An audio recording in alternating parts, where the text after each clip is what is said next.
Welcome to iDrive Motorhomes. This is the AutoRoller 747 and I'll be showing you around it and how to use all of its features in this video. It's the very beautiful interior of your AutoRoller 747.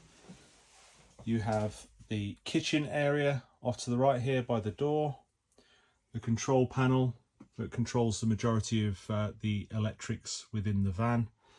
You then have your shower and toilet through this door here.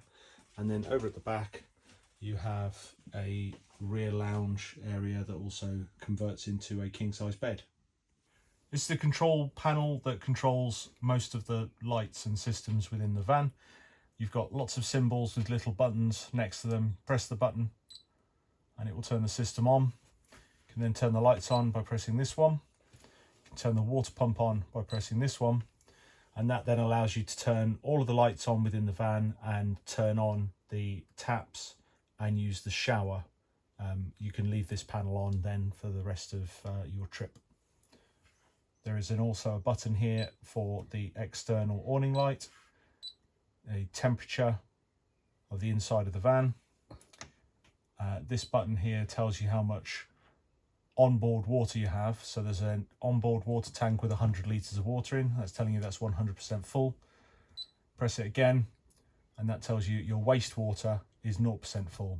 This will beep to tell you that you've run out of water or that the onboard water tank has become full and you'll need to empty that, and it will beep to tell you that when that happens. You can also check the voltage of the two batteries that are part of the system as well. This is a 3-burner stove. To operate it, just simply need to push it down and turn it. It will light. Hold it down for a few seconds. Once it's lit, you can then adjust how high you want the gas level to be. That's the same for all three. This is your 3-way fridge.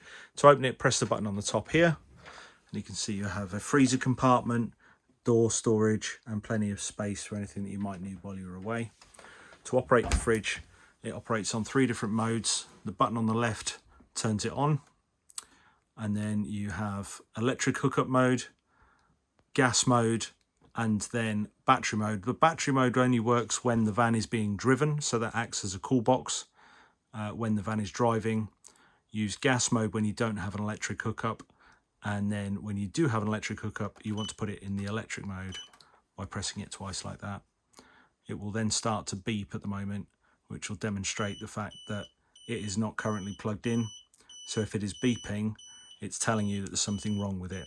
So because we don't have electric, we'll put it back into gas, and you can see that's now quietened it down and it's quite happy. This is your gas grill and oven. To operate that, we'll open the door so you can see.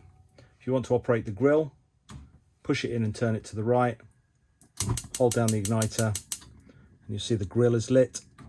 Let go after a few seconds, it will stay lit for you. That is your grill. To operate it as a gas oven, turn it off and turn it to the left. Same thing, hold it down for a few seconds to make sure it's lit, and let go, and then adjust to your desired gas mark. Most food packaging has your gas marks as well as your centigrade and Fahrenheit these days.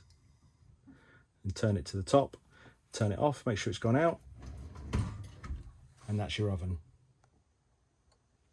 It's your kitchen sink, just like at home.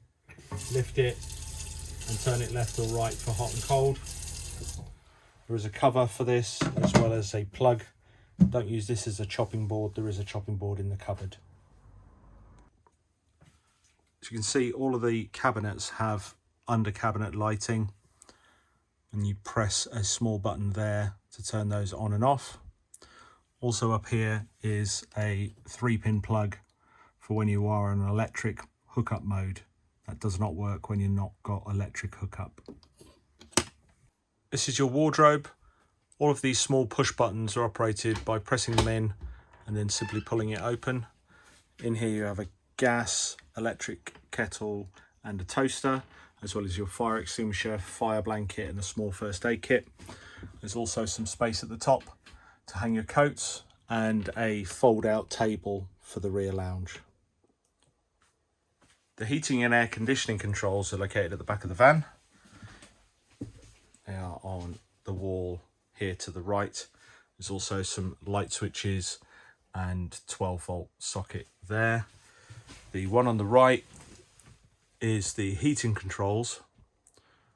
Press the little button in the middle and then you can turn these. The one on the left, press the middle again, you can adjust the temperature to your desired heating temperature. Press the button again to confirm. Then you need to select how you want the van to heat. So you go over to this icon here, the little gas and electric symbol. Press again. At the moment you can see it's on gas. You've got a selection of mix, which is gas and electric. And electric. The difference between 1 and 2 is just the amount of power that it draws from the campsite. If you put it on 2, you're drawing 2 kilowatts of power. Might be a little bit too much for the plug on site, and that could cause that to trip out.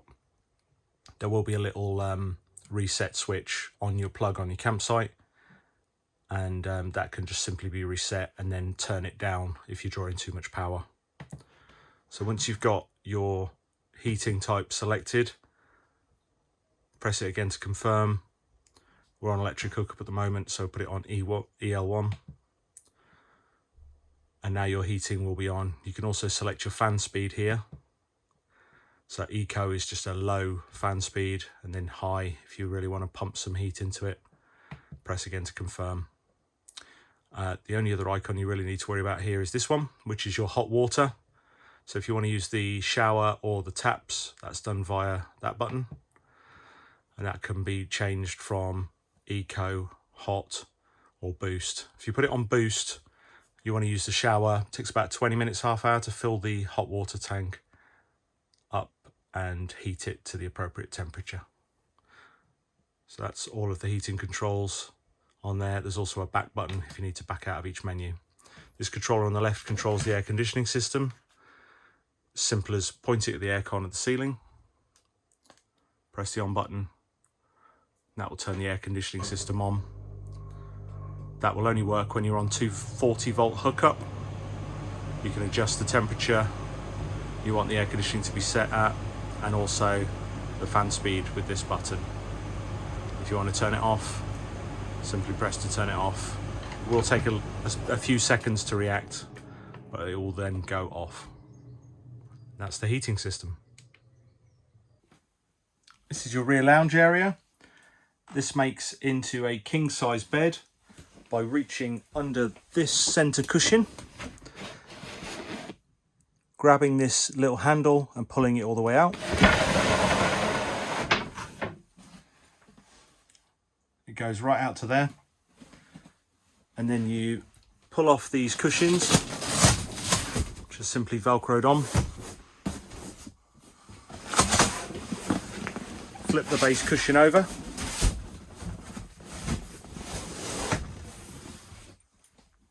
Into that configuration. Do exactly the same with the one on the other side. Put on the mattress protector, which we include. Fit your king size sheet, and there's your king size bed. As you can see, you've got plenty of storage in the cupboards at the back. To open each of these, you need to grab the handle, pull it down towards you, and then pull it out, or it will not unlock. You won't be able to open it. See, some of them have got shelves in, like so, and just push it down, push it to, and it will click. To use the windows in the van, you've got a number of options.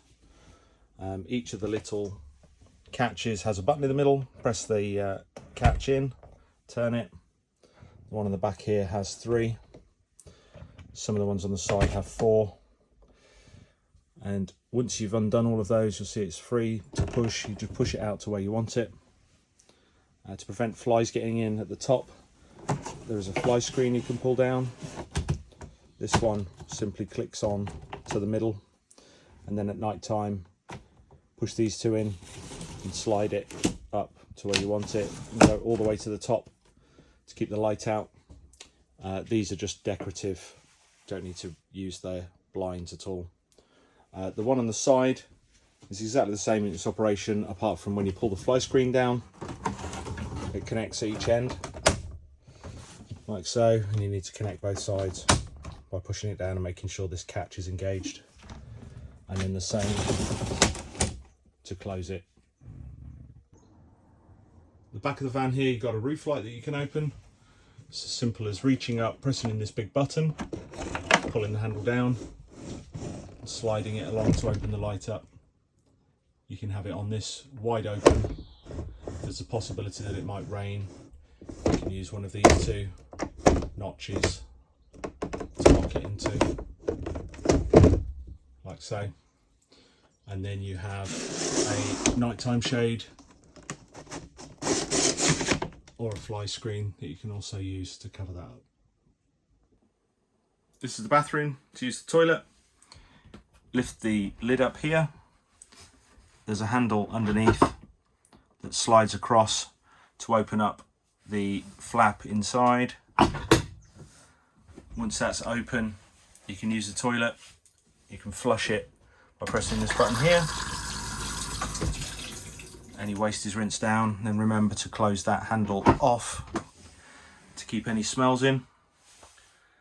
And here is your sink and shower area.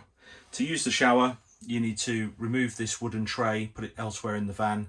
That exposes the shower tray, which then gives you access to the shower screen, which is held on with these little rubber catches. Pull those off, fold out this screen, and it magnetically attaches to this rail here. To use the sink, it's a 2-in-1 shower sink combo. Simply turn the water on with the handle, put it in shower mode, press the button on the top, like such. And when you're using it as a shower, this pulls out and attaches up onto the wall up here, and that gives you your shower. Now for the electric drop down bed at the front of the van. You can see it's suspended here in the ceiling. There's two buttons just here. Press the bottom one to bring it down, press it and hold it all the way. Just make sure that there's nothing on the tables that might be fouled by the cupboards as they come down, and that the TV is away whilst you're doing that. Under the edge of the bed, if you lift the mattress up, which comes with the mattress protector again, there is a net, these little catches that attach to the ceiling all the way around to make sure that you don't fall out in the night. And there's also a ladder which attaches on to the edge of the bed, like so. Tucks right up against the edge of the sofa there.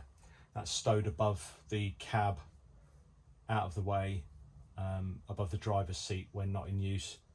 Just make sure you get that first before you bring the bed down, as it can be quite difficult to get it once you put the bed down. The door is operated with the use of this handle here.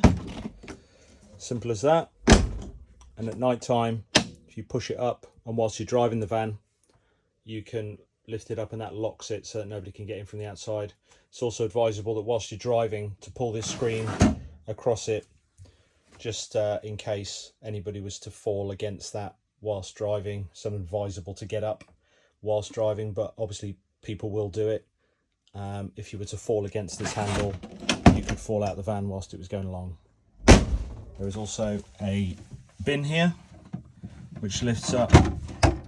There's a little fold out plastic bit, you pull that up, insert a bin bag from underneath, press it back down so that these catches all engage, and that's your bin.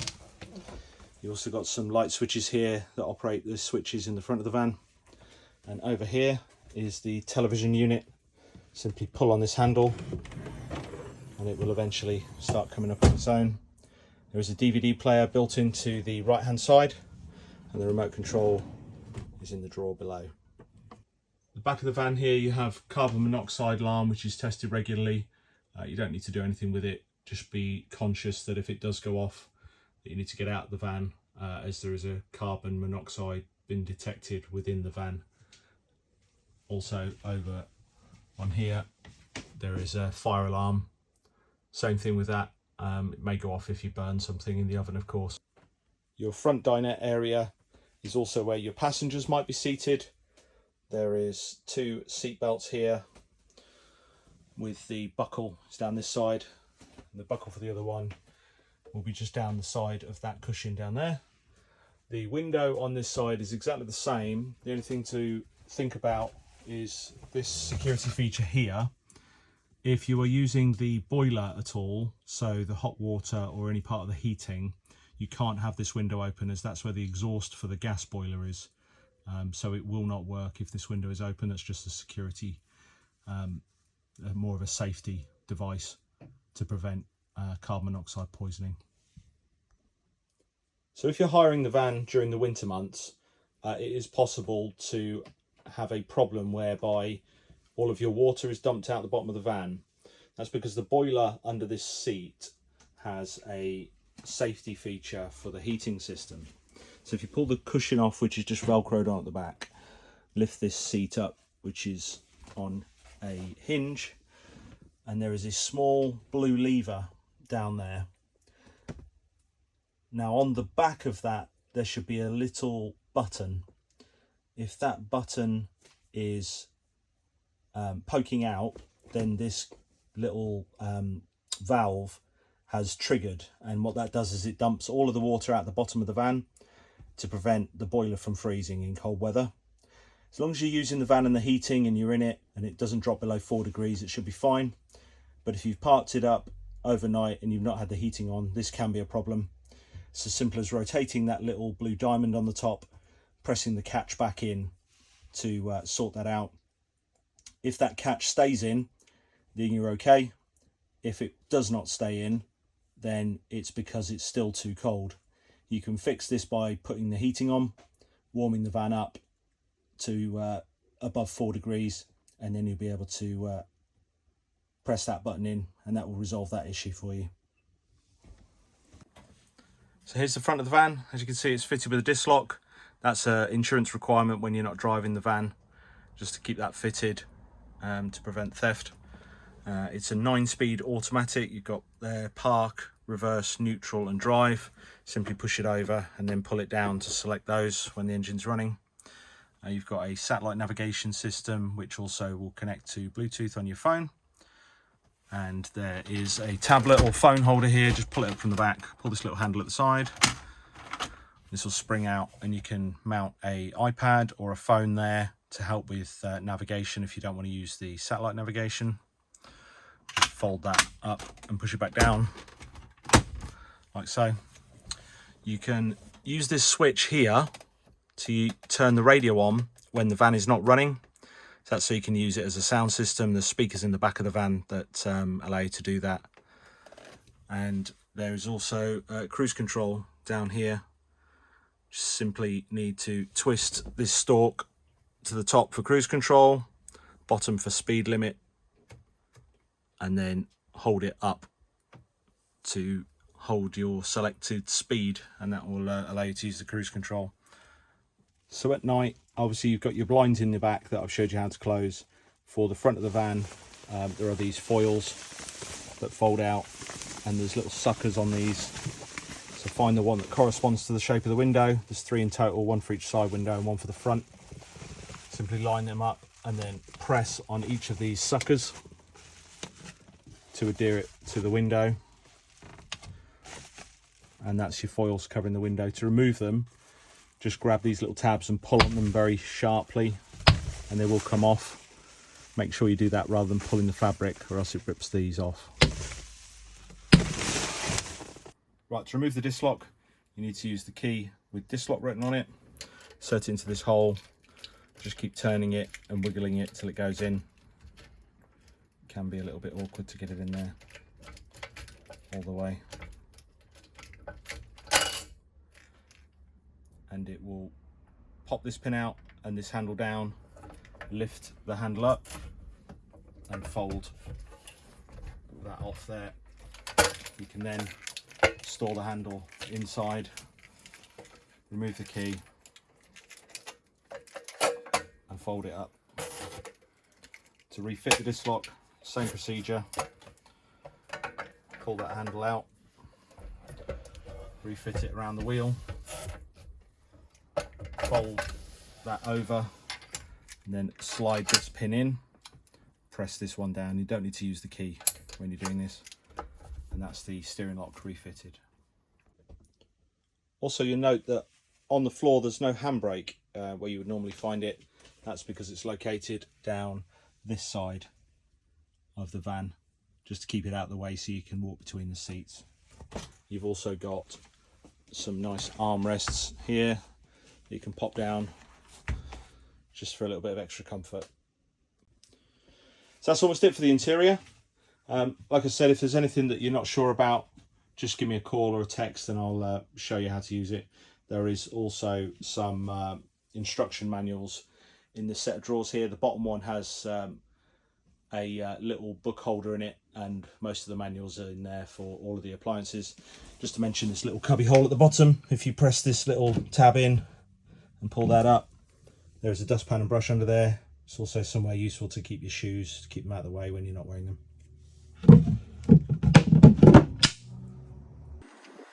Right, to operate the van, you need the keys. This is your habitation key, and then you have your van key. This has central locking, but it only operates those two front doors. To open this door and all the other doors on the van, you need this habitation key. Simply insert it left and right to lock and unlock this door. You can also use it on all of these lockers. So you put it in, turn it all the way left, and turn it all the way right again, remove the key, and then you can turn this 108 degrees, and that's how you open the lockers up. This one is your gas locker. To turn the gas on and off, use this valve at the top. It's marked open and closed, so you know which way to turn it. It's open at the moment, so I'll turn it to the closed position. It must be in that position to drive the van, as it's illegal to have a open gas bottle whilst you're moving.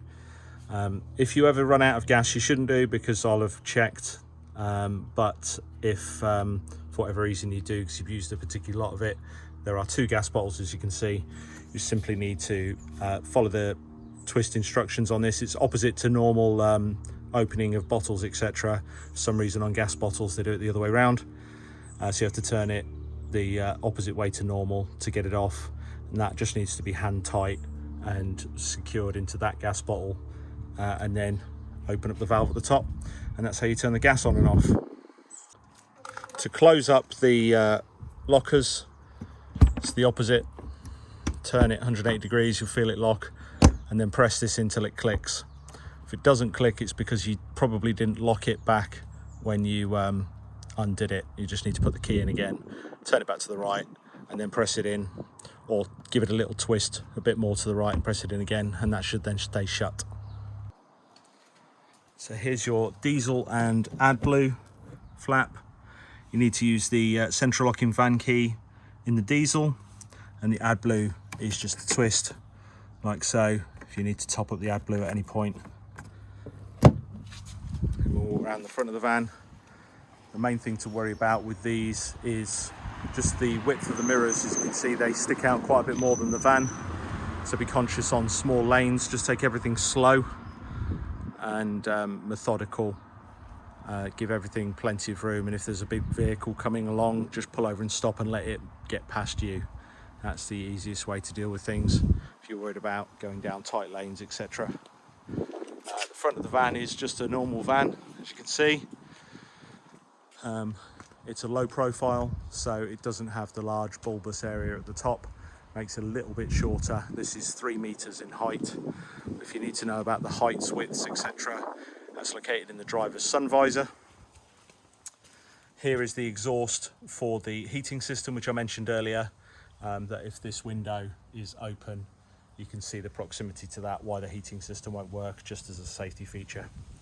There's a locker down here, which opens in the same way as the gas locker I've already showed you.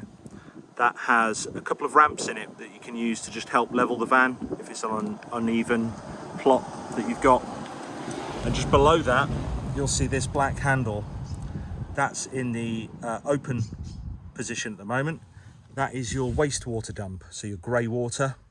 So what you need to do when you're on site, when the system starts beeping at you to say that the wastewater is full, that's the red lit wastewater on the control panel. You filled up your wastewater tank. there will normally be a drain point somewhere on your pitch or on your site that you can drive to, park the van over that and pull this handle all the way out. Once all the water's been emptied, you simply push that handle back in like so, and that will close that off and stop the water running all over your pitch whilst you are parked back on it. To fill up the water, you just need to open this flap here, use the same habitation key to undo the water, give it a twist, get it out of the way. We include a hose which I'll show you in the back of the van. Simply feed that into the water hole, turn it on with whatever water supply that you have on site, and fill that up until water runs out of here, turn it off and refit. This is your toilet cassette emptying point. Same key again, in here, turn it, push that in, push the top one as well, and then the door will open. To get the cassette out, push this little blue flap up at the bottom and then pull it.